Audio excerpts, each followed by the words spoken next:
Hi students, this is Sri Lakshmi, working as ITCT trainer in AP Social Welfare Residential School, Kumardam, West Godavari district. ఇవాళ మనం నేర్చుకోబోయే topic sorting. మీ అందరికీ తెలుసు sorting 6th క్లాస్లో మీరు చాలా బాగా నేర్చుకున్నారు సార్టింగ్ గురించి. అయితే మళ్ళీ ఒకసారి టాపిక్ గురించి డీటెయిల్గా నేర్చుకుందాం. సార్టింగ్ అంటే ఏంటి? మనం ఏదైనా వస్తువుల్ని లేదా నంబర్స్‌ని లేదా సంథింగ్ ఏదైనా కూడా ఒక ప్రాపర్ ఆర్డర్‌లో అరేంజ్ చేయడం. అంటే బిగ్ టు స్మాల్ అవ్వచ్చు, స్మాల్ టు బిగ్ అవ్వచ్చు. కండిషన్ బేస్ చేసుకొని ఐటెమ్స్ అనేవి ప్రాపర్ ఆర్డర్‌లో పెట్టడం అనేది మనం సార్టింగ్ అని చెప్పుకుంటాం. మనం బిఫోర్ క్లాస్‌లో అంటే మీరు 6th క్లాస్‌లో ఉన్నప్పుడు ఏం చూసాం? బాటిల్స్‌ని అరేంజ్ చేయటం, వాటర్ ట్యాంక్స్‌ని అరేంజ్ చేయటం, నెక్స్ట్ నంబర్స్‌ని అరేంజ్ చేయటం. ఇలా చూసాం గదా! అంటే చిన్న నుంచి పెద్దవి, పెద్ద నుంచి చిన్నవి. 2 ఆర్డర్‌లో కూడా అసెండింగ్ ఆర్డర్. చిన్న నుంచి పెద్దవి అరేంజ్ చేయడం ఏమంటాం? అసెండింగ్ ఆర్డర్ లేదా ఇంక్రీజింగ్ ఆర్డర్. అదే పెద్ద నుండి చిన్నకి అరేంజ్ చేయడాన్ని డిక్రీజింగ్ ఆర్డర్ లేదా డిసెండింగ్ ఆర్డర్ అంటాం. ఇలా ఆర్డర్‌లో అరేంజ్ చేసుకోవడాన్ని సార్టింగ్ అంటాం. ఏదైనా ఒక వస్తువుల్ని లేదా ఏదైనా ఒక నంబర్స్‌ని ఎనీథింగ్‌ని ఒక ఆర్డర్‌లో పర్టిక్యులర్ ఆర్డర్‌లో అరేంజ్ చేయడాన్ని సార్టింగ్ అని చెప్పుకుంటాం. సో, ఈ సార్టింగ్ వల్ల మనకి యూజ్ ఏంటి? అనుకుంటే మనకిప్పుడు ఒక మన డ్రెసెస్సే ఉన్నాయనుకోండి. ఆ డ్రెసెస్ ఏమవుతాయి? చిందరవందరగా పాడేస్తున్నాం. అంటే అస్తవ్యస్తంగా పెట్టేసుకున్నాం అనుకోండి. ఒక పర్టిక్యులర్ డ్రెస్ పిక్ చేసుకోవాలనుకుంటే, మనం మొత్తం టోటల్ డ్రెసెస్ అన్నీ కూడా వెతకాల్సొస్తుంది. అవును కదా! ఆ డ్రెస్ ఎక్కడుంది అని. ఏదో టాప్, బాటమ్ గురించి వెతుకుతున్నారనుకోండి. దాన్ని వెతకడానికి మొత్తం డ్రెసెస్ అన్నీ సెర్చ్ చేయాల్సుంటుంది. అదే మీరు ఒక పర్టిక్యులర్ ఆర్డర్‌లో పెట్టేసుకున్నారంటే ఏమవుతుంది? వెంటనే ఆ డ్రెస్ ఏం కావాలన్నది మీకు క్లియర్‌గా కనబడుతుంది. సో, పిక్ చేసుకోవడానికి మీకు త్వరగా అయిపోతుందనమాట. అంటే ఇక్కడ మనం కంప్యూటేషనల్ థింకింగ్ ద్వారా ఏం నేర్చుకోబోతున్నాం? ఏ పనైనా ఎలా ఈజీగా చేయొచ్చు అన్నది నేర్చుకుంటున్నాం. సో, ఎందుకిది? మనకి టైము కలిసొస్తుంది, ఎనర్జీ కలిసొస్తుంది. ఏ వర్క్ అయినా ఈజీగా ఎలా చేసుకోవాలి? మనకొక ప్రాబ్లము ఫేస్ చేసినప్పుడు దానికి సొల్యూషన్ ఈజీగా ఎలా ఫైండ్ ఔట్ చేసుకోవాలి అనేది ఇలాంటి మెథడ్స్ అన్నీ ఫాలో అవ్వడం వల్ల మనకి ఈజీగా అర్థమవుతుందనమాట. అంటే మన వర్క్ ఈజీ అవుతుంది. సో, ప్రాబ్లమ్ ఈజీగా సాల్వ్ అయిపోతుంది. సో, ఇప్పుడు ఈ సార్టింగ్ కూడా one of the technique for completion of our work easily. Okay. So, ఈ సార్టింగ్ ఇప్పుడు మనకేం జరిగింది? డ్రెసెస్ అన్నీ క్లియర్‌గా సర్దుకోవడం వల్ల మనకి కావాల్సిన డ్రెస్ అనేది వెంటనే పిక్ చేసుకోవడానికి ఈ టైం పట్టక్కర్లేకుండా త్వరగా పిక్ చేసుకున్నాం గదా! సో, చు అదే చెప్తున్నారిక్కడ.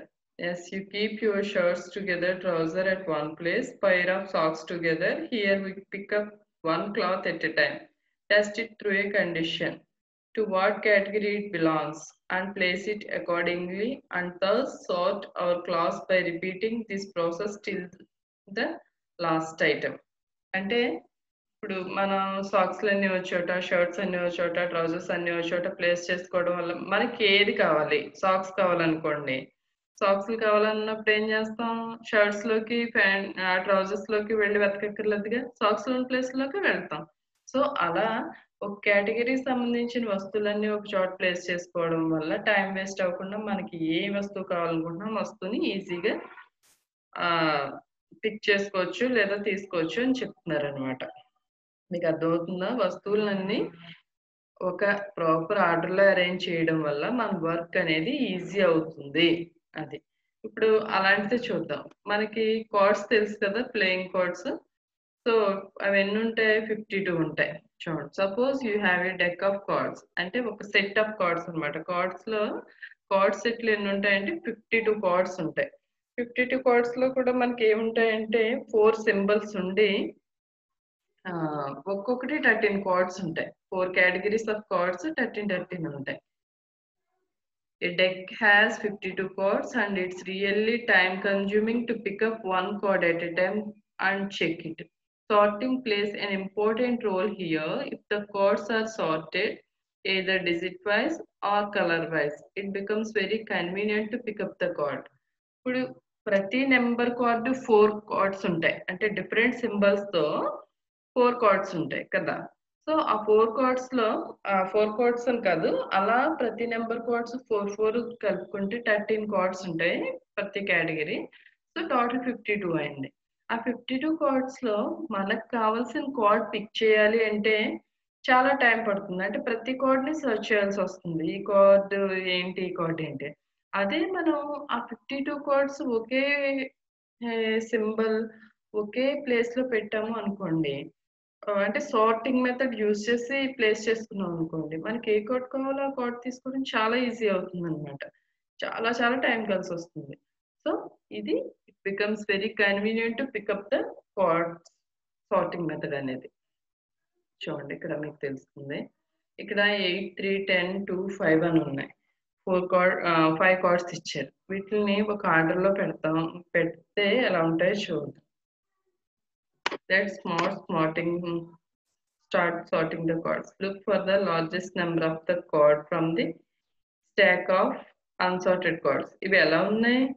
ఒక ఆర్డర్ లో ఏం లేవు కదా. 8, 3, 10, 2, 5 ఇలా 5 కార్డ్స్ కూడా మనకి ఒక ఆర్డర్ లో అంటూ లేవు. చిన్నదాని తర్వాత పెద్దదో, పెద్దదాని తర్వాత చిన్నదో అలా ఉన్నాయి. అలా కాకుండా మనం వీటిని ఒక అసెండింగ్ ఆర్డర్ లో అరేంజ్ చేసేసుకుందాం అంటున్నారు. ఇప్పుడు మీరు 2 కార్డ్ తీయాలనుకోండి, ఏం చేస్తారు? ప్రతి కార్డు చెక్ చేస్తారు అనమాట. అవి ఇలాగా నెంబర్ కనబడకుండా ఉన్నప్పుడు ప్రతి కార్డు చెక్ చేయాల్సి వస్తుంది. అదే ఇప్పుడు మీరు ఇలా ప్లేస్ చేశారనుకోండి, ఫస్ట్ అసెండింగ్ ఆర్డర్ లో ప్లేస్ చేద్దాం. ఇక్కడ అసెండింగ్ ఆర్డర్ అంటే ఏంటి? పెద్ద నుంచి డిసెండింగ్ ఆర్డర్ లో ప్లేస్ చేద్దాం. పెద్ద నుండి చిన్నకి అనమాట. అంటే పెద్ద నెంబర్ నుండి చిన్నకి. దీన్ని డిక్రీజింగ్ ఆర్డర్ అని కూడా అంటారు. సో ఇందులో పెద్ద కార్డ్ ఏది? 10. నెక్స్ట్ ఏమొస్తుంది? 8. Second step. నెక్స్ట్ ఏమొస్తుంది? 5. తర్వాత 3. తర్వాత 2. మనం ఏమనుకున్నాం ఇంతకు ముందు? 2 కార్డ్ తీయాలనుకున్నాం. అప్పుడు మొత్తం 5 కార్డ్స్ చూడాల్సిన అవసరం లేదు కదా. 2 కార్డ్ అంటే మనకున్న 5 కార్డ్స్ లో 2 కార్డ్ తీయాలంటే ఎక్కడ ఉంటుంది? డిసెండింగ్ ఆర్డర్ కాబట్టి ఫస్ట్ కార్డ్ అది 2 కార్డ్ కదా. సో మనకి అటు నుంచి వస్తే ఫస్ట్, ఇటు నుంచి వస్తే లాస్ట్. సో ఎక్కడ ఏ ప్లేస్ లో ఆ కార్డు ఉంటుంది అన్నది మనకి ఈజీగా తెలుసు అనమాట. సో మనం కార్డ్ అనేది ఈజీగా సర్చ్ చేయొచ్చు. అంటే సార్టింగ్ అంటే ఏదైనా ఒక వస్తువుల్ని, ఏమైనా ఒక ఆబ్జెక్ట్స్ ని కరెక్ట్ ప్లేస్ లో కండిషన్ బేస్ చేసుకుని అరేంజ్ చేయడం. ఇక్కడ అరేంజ్మెంట్ అని కూడా వస్తుంది అనమాట. అరేంజ్ చేయడాన్ని సార్టింగ్ అంటాం. దీనివల్ల మనకి ఏ వస్తువు సెర్చ్ చేయక లేకుండా ఈజీగా పిక్ చేసుకునే స్కోప్ ఉంటుంది. సో దీనివల్ల మనకి టైం కలిసి వస్తుంది, ఎనర్జీ కలిసి వస్తుంది. ఇప్పుడు చూడండి, ఇక్కడ మీకంటూ ఇచ్చారు. ఇక్కడ ఏమంటున్నారు? Sort the following of cards in ascending order. మనం ఇందాక డిసెండింగ్ ఆర్డర్ చేసాం, ఇప్పుడు ascending order. So ascending order అంటే ఇప్పుడు ఎక్కడి నుంచి వస్తుంది? చిన్న నుంచి పెద్దకి అనమాట. అంటే 2 ఫస్ట్ వస్తుంది, నెక్స్ట్ 3, తర్వాత 5, 6, 8, 10. మీరు ఇది ట్రై చేయండి కార్డ్. ఓకేనా?